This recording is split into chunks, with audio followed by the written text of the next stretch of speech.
அனைவருக்கும் வணக்கம். 2026னுடைய முதல் சூரிய கிரகணம் இன்னைக்கு இன்னும் கொஞ்ச நேரத்தில் நடக்க போகுதுங்க.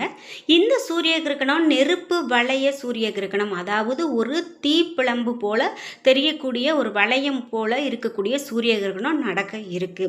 சுமார் 4:30 மணி நேரம், அதாவது 4:30 மணி நேரம் இந்த கிரகணம் நீடிக்கும் அப்படின்னு சொல்லியிருக்காங்க. இதில் இந்த வளைய சூரிய கிரகணம் எவ்வளவு நேரம் தெரியும் அப்படின்னு பார்க்கலாம். குறிப்பாக இந்த அரிய வானியல் நிகழ்வு சூரியனை பகுதி அளவில் மறைக்கும் போது ஒளிவட்டமாக தெரியும் தன்மை அப்படின்னு பார்த்தீங்கன்னா ரொம்ப சிறப்பு.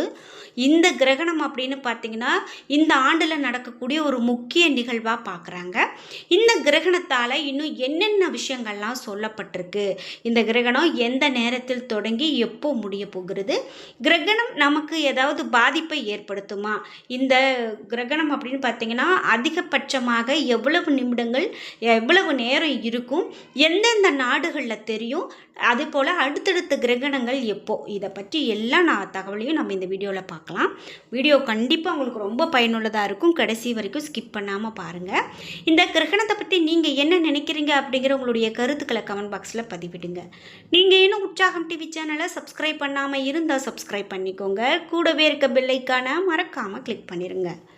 வாங்க வீடியோக்குள்ளே போகலாம்.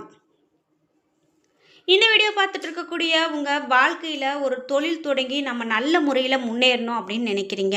ஆனால் உங்களுக்கு ஏதோ ஒன்று தடையாகவே நிற்குதா, நீங்கள் போட்ட காசெல்லாம் உங்களுக்கு வீணாக போச்சா, கிடைக்கலையா, இந்த மாதிரிலாம் பிரச்சனைகளை சந்திச்சுட்டு இருக்கிறனால தான் வாழ்க்கையில் முன்னேற முடியலையா, இந்த வீடியோக்கு கீழே டிஸ்கிரிப்ஷனில் வராகி அம்மன் ஜோதிட நிலையத்தின் தொலைபேசி எண் கொடுத்துருக்கேன்.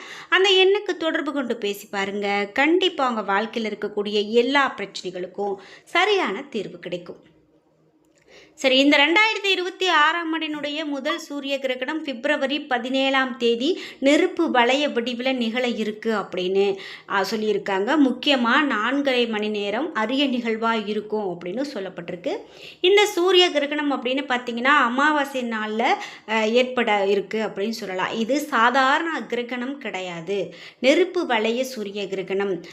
அதே போல் இது அரிய கிரகணம் அப்படின்னு பார்க்குறாங்க. சூரியன், நிலவு மற்றும் பூமி ஒரே நேர்கோட்டில் வரும்போது சூரிய கிரகணம் ஏற்படுது. அப்போது நிலவு சூரியனை முழுமையாகவோ அல்லது பகுதி அளவில் மறைத்து பூமியில் நிழல் உருவாகுது. பொதுவாக ஒரு ஆண்டில் ஒரு 2 முதல் 5 முறை வர இந்த சூரிய கிரகணம் நடக்கும். அதே வகையில் இந்த முறை பிப்ரவரி 17ஆம் தேதி அன்று ஏற்படக்கூடிய இந்த கிரகணம் நடக்க இருக்கு. நிலவு சூரியனை மையப்பகுதியில் மறைக்கும் போது அதன் ஓரங்களில் மட்டும் ஒளி வட்டமாக தெரியும். இதனால தான் சூரியன் முழுவதும் மறையாமல் தீ வளையம் போன்ற ஒரு அழகிய காட்சி வானில் நடக்கும் அப்படின்னு ஆய்வாளர்களால் சொல்லப்படுது. முக்கியமாக இந்த கிரகணம் எப்போ தொடங்கும் அப்படின்னு கேட்டிங்கன்னா இந்த 17ஆம் தேதி செவ்வாய்க்கிழமை இந்திய நேரத்தின்படி மதியம் 12:31 மணிக்கு தொடங்கும் அப்படின்னு சொல்லப்படுது. சுமார் 4:30 மணி நிமிடங்கள் வரைக்கும் இருக்கும் அப்படின்னு சொல்லப்படுது. அரிய நெருப்பு வளைய காட்சியினுடைய உச்சத்தை அதிகபட்சமாக 2 நிமிடங்கள் 20 வினாடிகள் மட்டுமே காண முடியும் என சொல்லப்படுது. இது வானியல் நிபுணர்களால் சொல்லப்பட்டிருக்கு. தென்னாப்பிரிக்கா, தெற்கு அமெரிக்கா பகுதிகள் மற்றும் அண்டார்டிகா போன்ற இடங்களில் மட்டுமே இந்த அரிய சூரிய கிரகணத்தை தெளிவாக காண முடியும். அதே போல் Zimbabwe, Tanzania, Argentina, Chile, Madagascar, Mauritius போன்ற நாடுகள் பகுதிகளில் இது தெரியும் அப்படின்னு அறிவிக்கப்பட்டிருக்கு. இந்தியாவில் இந்த நெருப்பு வளைய சூரிய கிரகண காட்சி நேரடியாக தெரியாது அப்படின்னே சொல்லலாம். இந்த சூரிய கிரகணம் நிறைவு பெற்ற பிறகு பிப்ரவரி 18ஆம் தேதி அன்று சீனாவில் புத்தாண்டு கொண்டாடப்படுது. மேலும் இஸ்லாமியர்களுக்கு புனிதமான ரமலான் மாத நோன்பு இந்த பிறைக்கு பின்னதாக தொடங்க இருக்கு. எனவே அறிவியல் ரீதியாக மட்டுமல்லாத கலாச்சார ரீதியாகவும் இந்த கிரகணம் ரொம்பவே முக்கியத்துவம் வாய்ந்ததாக பார்க்கப்படுது. இதன் பிறகு அடுத்த நெருப்பு வளைய சூரிய கிரகணம் 2027ஆம் ஆண்டு பிப்ரவரி 6ஆம் தேதி அன்று தோன்றும் அப்படின்னு வானியல் ஆய்வாளர்களால் சொல்லப்பட்டிருக்கு. அதைத் தொடர்ந்து 2028 மற்றும் 2030 ஆண்டுகளிலும் இது போன்ற கிரகணம் இந்த உலகின் பல பகுதிகளில் காணப்படும் அப்படின்னு சொல்லப்பட்டிருக்கு. எனவே இந்த கிரகணம் அப்படின்னு பார்த்தீங்கன்னா ரொம்ப ரொம்ப அரியது. பல ஆண்டுகளுக்கு பிறகு இப்படி ஒரு கிரகணம் தோன்றுகிறது அப்படின்னு சொல்கிறாங்க. சரி, இந்த கிரகண நேரத்தில் இன்னும் என்னென்ன மாதிரியான விஷயங்கள்லாம் செய்யணும், என்னென்ன மாதிரி விஷயங்கள்லாம் செய்யக்கூடாது அப்படிங்கிறதுல முக்கியமாக கர்ப்பிணி பெண்கள் இந்த கிரகண நேரத்தில் என்ன மாதிரியான விஷயங்கள்லாம் கடைப்பிடிக்கக்கூடாது அப்படிங்கிறத நம்ம பார்க்க வேண்டியதாக இருக்குது. சரி, கர்ப்பிணி பெண்கள் மட்டும் இல்லாமல் மற்ற எல்லோருக்கும் பொதுவாக சொல்கிறாங்க. ஆனால் முக்கியமாக எச்சரிக்கையாக இருக்க வேண்டியது கர்ப்பிணி பெண்கள். இந்த கிரகணம் அப்படின்னு பார்த்திங்கன்னா கர்ப்பிணி பெண்கள் கிரகணத்தின் போது வெளியில் வரக்கூடாது அப்படிங்கிறது தான் முக்கியமான ஒரு விஷயமாக சொல்கிறாங்க. முக்கியமாக இந்த கிரகணம் அப்படின்னு பார்த்திங்கன்னா இந்து புராணத்தின்படி இறைவனை பூஜிக்க மட்டும்தான் ஏற்ற நேரம், மற்ற எந்த ஒரு செயலுக்கும் ஏற்றது கிடையாது அப்படின்னு தான் சொல்கிறாங்க. அதாவது கர்ப்பிணி பெண்கள் மட்டும் இல்லாமல் பொதுவாகவே இந்த இதுதான் சொல்கிறாங்க.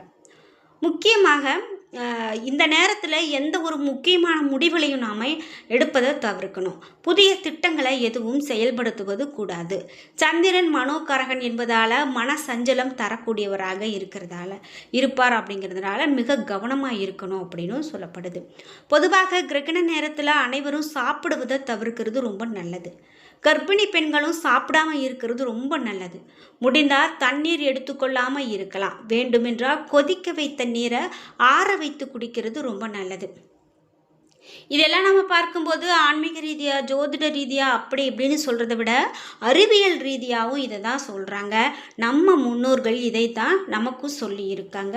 முக்கியமாக இந்த மாதிரி கர்ப்பிணி பெண்கள் இந்த மாதிரி சாப்பிட்றது சில விஷயங்கள்லாம் கடைப்பிடிக்கணும். அப்படி நம்ம கிரகண நேரத்தில் உணவு எடுத்துக்கொண்டாலும் கூட நம்ம வயிற்றில் உணவு இருந்தாலும் அதனால் செரிமான பிரச்சனைகள் உண்டாகும். இதனால் கர்ப்பிணி பெண்களுக்கும் அவருடைய வயிற்றில் இருக்கக்கூடிய குழந்தைக்கு பாதிப்பு ஏற்படுத்தும் அப்படின்னு சொல்லப்படுது. சமைத்த உணவு கிரகணத்திற்கு 2 மணி நேரத்திற்கு முன்னரே சாப்பிட்றது தான் ரொம்ப நல்லது. அப்போது அந்த உணவு உடலில் நன்றாக செரித்திருக்கும். உணவுப் பொருட்கள் மீதமிருந்தால் அதன் மீது தர்ப்பை புல் அல்லது துளசி இலையை போட்டு வைக்கிறது தான் அவசியம். இதெல்லாம் காலாகாலமாக நம்ம கடைபிடிச்சிட்டு வர விஷயங்கள் தான். கிரகண நேரத்தில் யாரும் வெளியில் வராமல் இருக்கிறது நல்லது. குறிப்பாக கர்ப்பிணி பெண்கள் இப்படி வராமல் இருக்கணும். சூரிய கிரகணத்தின் போது தீய கதிர்வீச்சுகள் வெளியாகும் அப்படின்னு சொல்கிறதால கர்ப்பிணி பெண்களை இது பாதிக்கக்கூடும் அப்படின்னு சொல்கிறதால தான் இப்படி வெளியில் வர வேண்டாம் அப்படின்னு சொல்கிறாங்க. அதே போல் தர்ப்பை புல் கிரகண நேரத்தில் வெளியாகும் தீய கதிர்வீச்சுகளை உட்கிரகிக்கும் ஆற்றல் கொண்டது. இதன் காரணமாக நாம் சமைத்த உணவு மீது தர்ப்பை புல் போட்டு வைக்கிறது ரொம்ப நல்லது. அதே போல் கிரகண நேரத்தில் மனக்குழப்பம், கவனச்சிதறல் இவையெல்லாம் நிலவும் அப்படின்னு சொல்கிறதால பயணம் செய்தல், வேறு எங்கேயும் போகிறது இவையெல்லாம் தவிர்க்கிறது ரொம்பவே நல்லது. அதே போல் பொதுவாக சந்திராஷ்டம நாட்கள்லேயே சில விஷயங்கள் இந்த கிரகண நேரங்கள் வருது அப்படின்னா முக்கியமாக நம்ம கவனமாக இருக்கணும். அதே போல் ஒரு குழந்தை உருவாகக்கூடிய அந்த ஒன்று சேருதல் அப்படிங்கிறது அன்றைக்கு நடக்கக்கூடாது. இதனாலேயும் பிரச்சனைகள் வரலாம். அதே போல் கர்ப்பிணி பெண்கள் உடம்பின் மீதும் தலைக்கும் எண்ணெய் தேய்த்து எண்ணெய் வைக்கக்கூடாது. நாம் நகம் வெட்டுதல் கூடாது. உடம்பில் ஏதேனும் ஒரு இடத்துல அரிப்பு ஏற்பட்டால் சொரிந்து கொள்ளக்கூடாது. அப்படி செய்தால் குழந்தைகளுக்கு மங்கலான மச்சம் போன்ற அடையாளம் இவையெல்லாம் ஏற்படுறதுக்கான வாய்ப்புகள் இருக்குது அப்படிங்கிறது சொல்லப்படுது. பொதுவாக கிரகண நேரம் இறைவனை வழிபடுவதற்கு மட்டும்தான் உகந்த நேரமாக சொல்கிறாங்க.